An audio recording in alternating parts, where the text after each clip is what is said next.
Hola, buenas. Me llamo Jorge, soy actor en la obra de Manana Comes, Mi Mañana Viene. Acabamos de abrir la obra y tuvimos muy buena experiencia. Vengan a verla, está bien divertida, está bien interesante, toca temas de emigración, toca temas de amistad, de familia. Y más que nada para nosotros los hispanos, latinoamericanos, mexicanos, de donde sean, la mayoría de nosotros somos emigrantes y cuenta nuestra historia de cómo venimos a este país y tenemos que estar batallando, mandando dinero a nuestras casas y pues vengan a verla, están contando en esta obra, cuentan nuestra historia, entonces vengan a verla, diviértanse, ríanse y lloren también. Thank you very much. You're welcome. Gracias. Hi, my name's Ashton Marcus. I'm with KUCI 88.9 FM in Irvine, and I'm with Edred Utomi. I grew up in Las Vegas, Nevada. I was born in California, but my parents moved out there when I was like 2. I came to USD, University of San Diego, for college in 2009. Graduated, got my BA in theater and communications, and I've been acting professionally for the past 2 years. I played Peter. So Peter is kind of the head guy at the restaurant. He's been there for 4 years, him and Jorge. Jorge's actually been there a little bit longer, but Peter's kind of the one that they look to. He has the authority of the back of the house. And so he's kind of the one who runs the place. Great. So what do you think of the play? I love it. I really love it. I think the show is very human. I think it looks at a lot of political issues, but on a very human level. You know, it touches the heart. It's not about Democrat or Republican or things like that. It's very much about these people's lives and what they go through on a day-to-day. And it's a thing people forget about, but when you see it, it touches you for sure. So, say you're an actor. Did you ever have a low-paid job? Did I ever have a job like this? I never have, thankfully. Hopefully I never will, but I never have. I've always wanted to. I've always wanted to experience that feeling. But I worked a lot of odd jobs growing up. I worked for my mom. I worked for my dad at random things. I worked on my campus as a tutor and as a this and a that. So I've done a lot of odd jobs, but I've never worked in the restaurant industry. Isn't the pay of an actor very stressful, very inconsistent? What do you have to do to get along? So it is very inconsistent, but you find ways. When you have to make money doing what you love, you find ways to do it. So thankfully I've never had to work those other jobs, but because I always find things in performing that pay well enough. So I worked at Legoland for many months. And that I kind of did that between my shows if I didn't have a show booked. And they pay really well, and I thank Legoland a lot because they opened me up as a performer, and I really enjoyed my time there.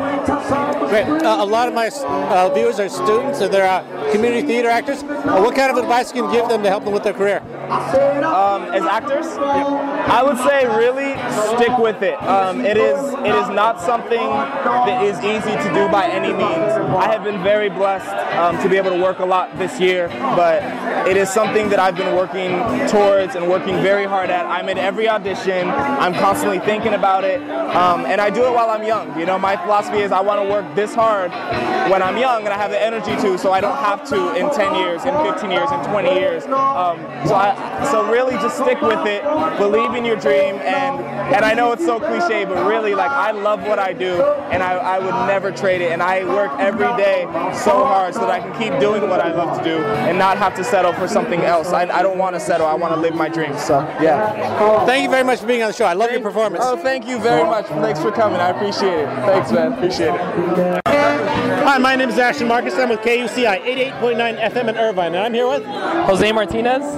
I was born in Mexico, but I'm actually a resident of Arizona, and I just recently graduated from Arizona State University about in May 2014, so this is actually my first professional show. And I'm over here until the end of October, and then I'll be back in May for another play. I played Pepe. Pepe is an undocumented immigrant from Mexico, Ciudad Juárez to be exact, and he's out here trying to live the American dream and trying to make it worth so he can bring his brother over. Great. So what do you think of the play? I think it's awesome. I think it touches on real life. I think it touches on subjects that people kind of find sensitive, but that's what I love about theater, because it makes you question life, and such as immigration, the workforce, and yeah, I just like that it's really real. The pay of an actor is very inconsistent. How do you get along? How do you get along financially? In real life or the actor? In real life. With a lot of prayers. With a lot of prayers. Do you ever have to work any jobs like this? I worked at Wendy's for a year. Then I worked at a warehouse where I was walking 3 to 5 miles every day. And I worked at a gas station too. So yeah, similar. Yeah. So did you draw any motivation from that? I mean, did you hate the work, or did you do this? I'm doing this to fulfill my dreams. It's a little bit of both. I mean, I was born in Mexico, so I understand the whole American dream. And then I also worked in fast food. Like I said, it's not the same as a busser, but there are similarities.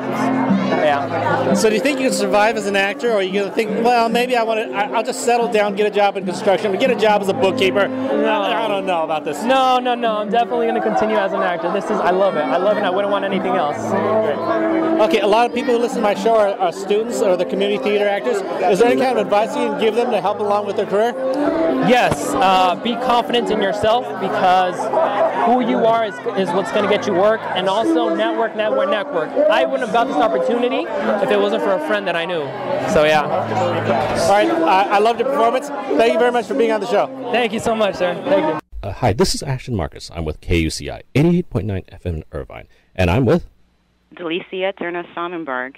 I'm a director here in San Diego. I'm the artistic director of a theater called Moxie Theater, but I started my career in San Diego here at San Diego Rep. So it's such an honor to be included in their 40th anniversary season, directing Manana Comes by Elizabeth Irwin. The play is about the hopes and struggles of 4 busboys in a swanky restaurant in New York. 2 of them American, 2 of them undocumented immigrants from Mexico. And we get to know these guys, and then we get to understand their struggles and how much the work means to them and how much the pay means to them when that pay gets threatened. Okay, so why did you decide to do this play anyway? There's something about, first of all, starting at the beginning, the script was sent to me by the artistic director, Sam Woodhouse. He asked me to read it and give him my thoughts about it. And so I did that, and as I read it, I fell in love with it, fell in love with the characters, and fell in love with the ideas that the playwright was presenting in the play. If my audience decide to go there, what can they expect to see? It's fun, it's funny, it's touching, it's thought-provoking. It's an hour and a half of pretty fast-paced evening of 4 extraordinary actors who transport us to a different world. What's thrilling about the play is the audience is getting like a sort of sneak peek into the back of a kitchen where, I mean, we all go out to eat, but in this play you get to see what happens behind the scenes, the people who serve the food or bust the tables, and how a kitchen works back there. Now, our characters are busboys, so you don't actually see like the chef or the dishwashers. You just see these 4, but you still get a insider's kind of sneak peek into the sort of brotherhood that can happen in the ensemble, like oil machine working well together, and also what happens when they don't work well together. What do you look for in your casting? I look for actors who have an instinct about the characters, and if they really understand what the character's conflict is in the play and in the scenes, and if they have a good, and also if they have because in a play like this, which is really realistic, it also requires a lot of like sort of research if you haven't been a busboy. You need to know how to what that industry is. So a hunger for learning something new, and a desire to do the work required to be authentic. Okay, for you personally, I got a question. How did you get into directing?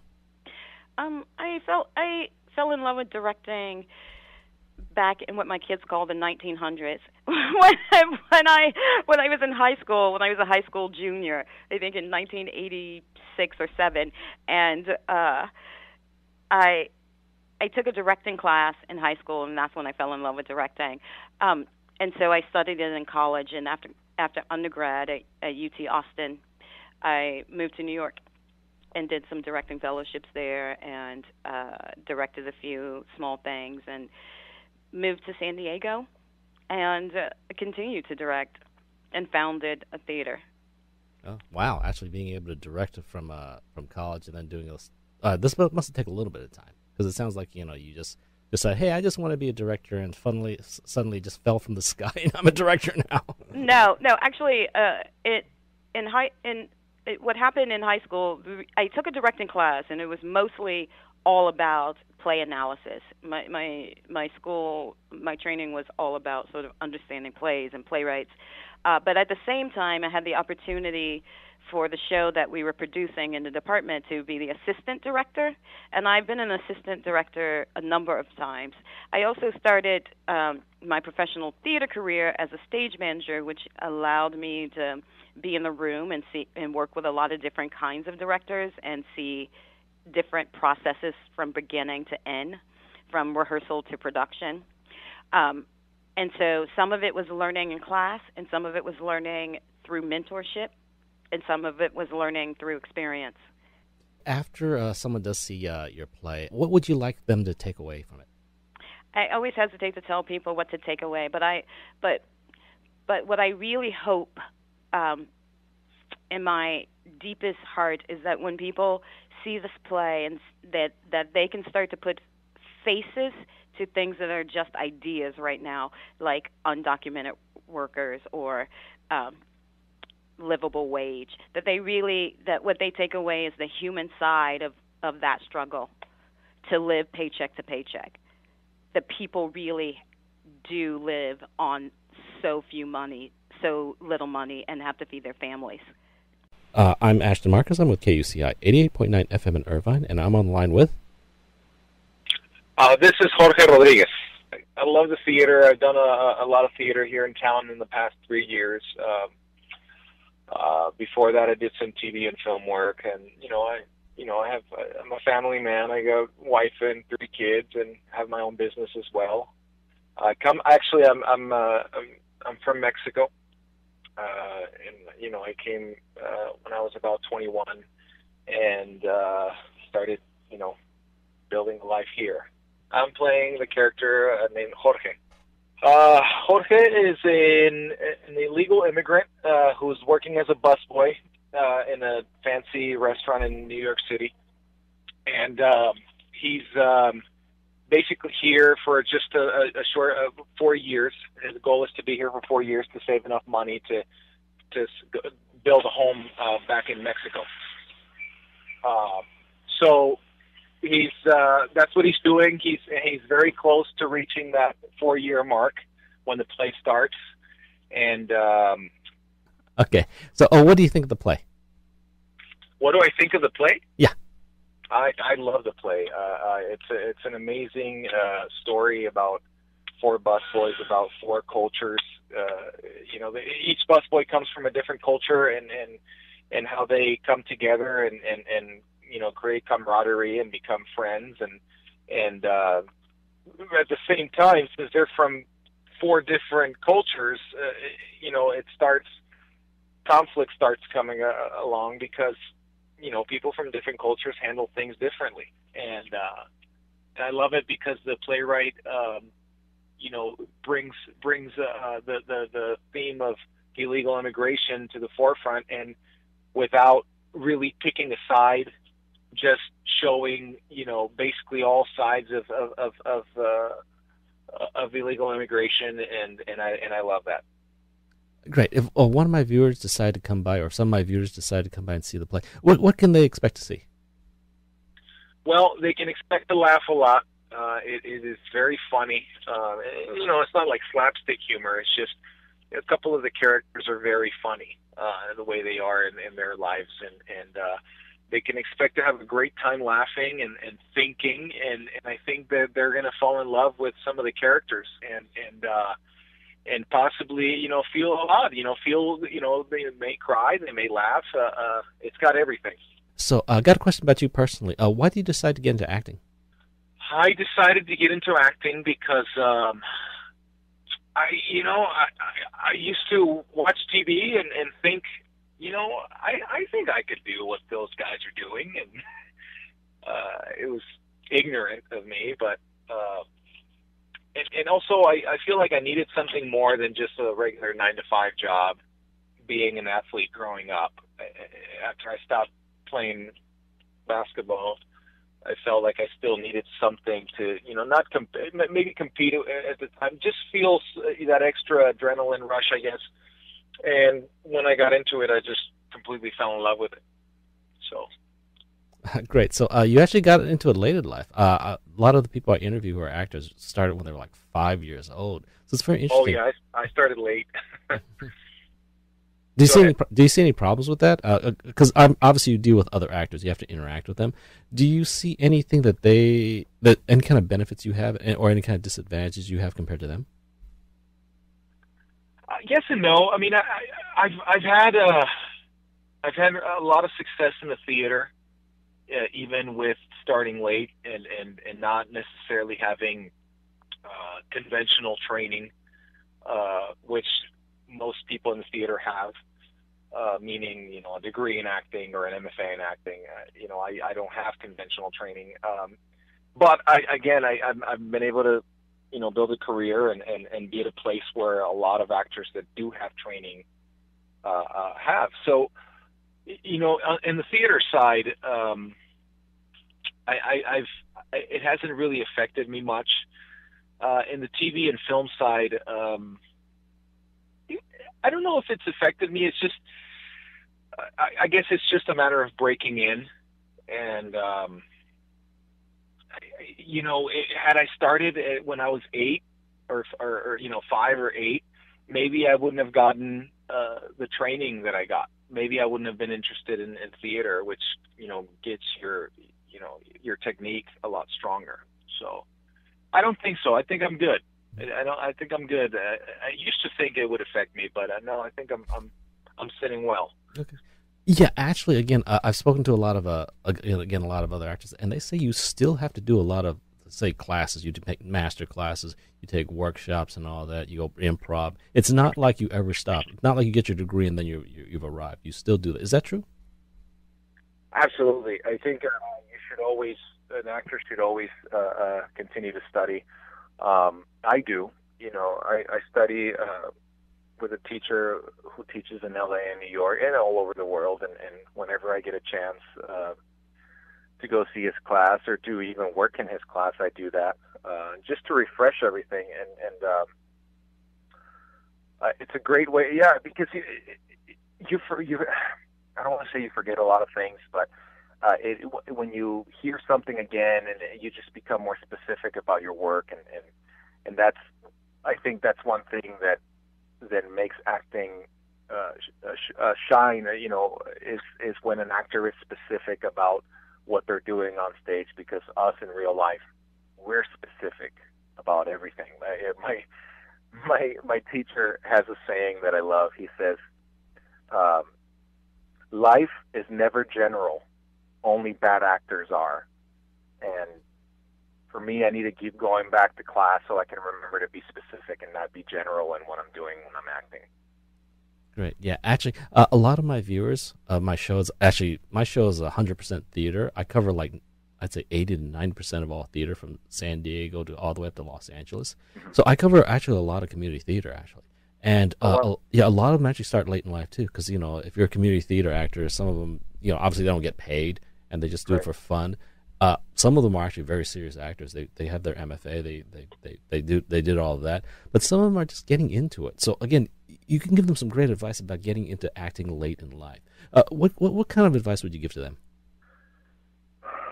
Well, do research and find the best possible training you can find, and never settle. I started taking a few classes, and you think you start learning a lot, and you start getting comfortable. If you get to a point where the things that the teacher is teaching are starting to sound repetitive, no matter how much you enjoy being in the class, no matter how much you enjoy your classmates, you got to move on. I mean, if you're serious about it anyways, you got to move on. And I've had to do that 2 or 3 times now, where you almost feel sad that you're leaving a certain class or you're not going to go to it as often. But you got to move on, and you got to keep pushing yourself, and you got to keep finding the next step. In acting, there's always a next step. I think a lot of, like you said, you brought up the question, should you continue to study?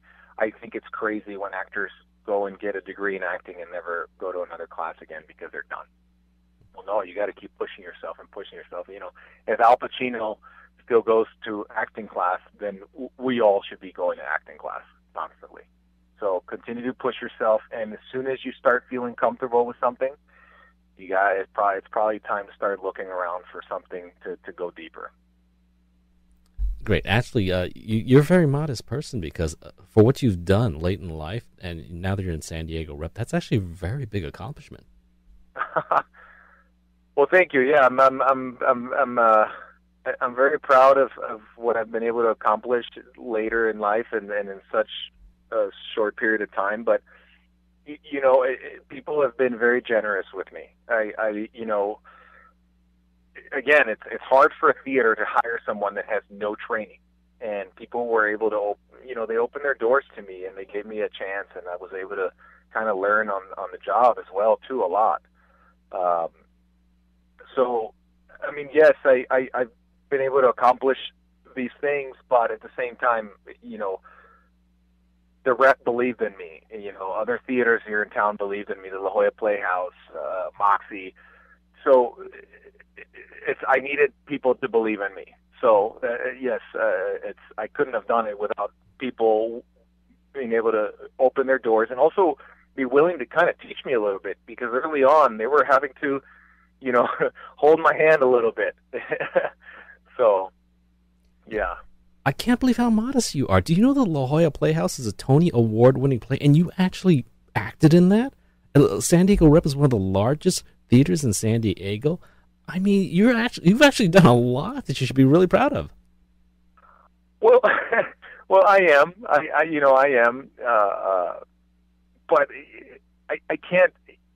I'm proud of it. But at the same time, I know hundreds of actors now that have been in the theater community that have been working for a long time or are just are really good, even better than I feel better than me, and some of them haven't had the opportunities that I've had. So again, it's been being at the right place at the right time, or auditioning for the right person at the right time. So I can, well, thank you. I'm proud of it, but at the same time, a lot of things have to be put in place for me to be where I am now. Do you think it's necessary to go in with confidence, like like a diva? Because I hear a lot of actors, if you're going to be an actor, you got to go in as a diva, just for yourself mentally going for, I'm going to get this. I'm going to get this because I'm the best. I'm the best. They're idiots for not letting me have this part. And, they just go in there because that's the only way they can have the confidence to do that. But I notice you're a bit more humbler person. Do you go in there saying, this is my part. There's no one out there better than me? Or do you go in there saying, I'm going to try my best, just that's all I can do? What are you going with the attitude? Well, I have to kind of, dissect your question a little bit, because the word diva is something completely different than having confidence. If anybody's going into a room acting like a diva, they've already lost the job. You can't do that. I mean, you just can't do that. Nobody's going to want to work with you. You just can't do that. I am very confident in what I can do. I prepare very well for auditions. I think part of me, I think subconsciously, I have to check, because as far as, I have to check myself, because subconsciously I do think that there's nobody better than me. But again, if you go in the room with let me finish that. There's nobody better for me for the part that I'm auditioning. Not that there's nobody better than me. There's many actors that are better than me. But again, I have to check myself in going into the room and thinking that way. I go into the room knowing that I'm going to do well, knowing that I'm going to give the director ideas of how the character should be, and I go in the room with an attitude that I'm going to work. I'm going to work. I'm going to try to help them figure out if I'm the right person for the role. So I'm very confident in the fact that I can do that. But I do have to check myself and not think that I'm the only person for the audition for the role. I mean. Okay. I don't know if that kind of answers your question. Yeah, it does. Okay, and I think our time is actually up now. So thank you very much for being on the show. Yeah, no problem. Thank you. All right, thanks again. All right, bye-bye. Okay, bye. My Manana Comes will be playing at the San Diego Rep from October 1st to the 25th. For more information, go to www.sdrep.org or search for Ambi Theater, that's all one word, Ambi Theater on Facebook.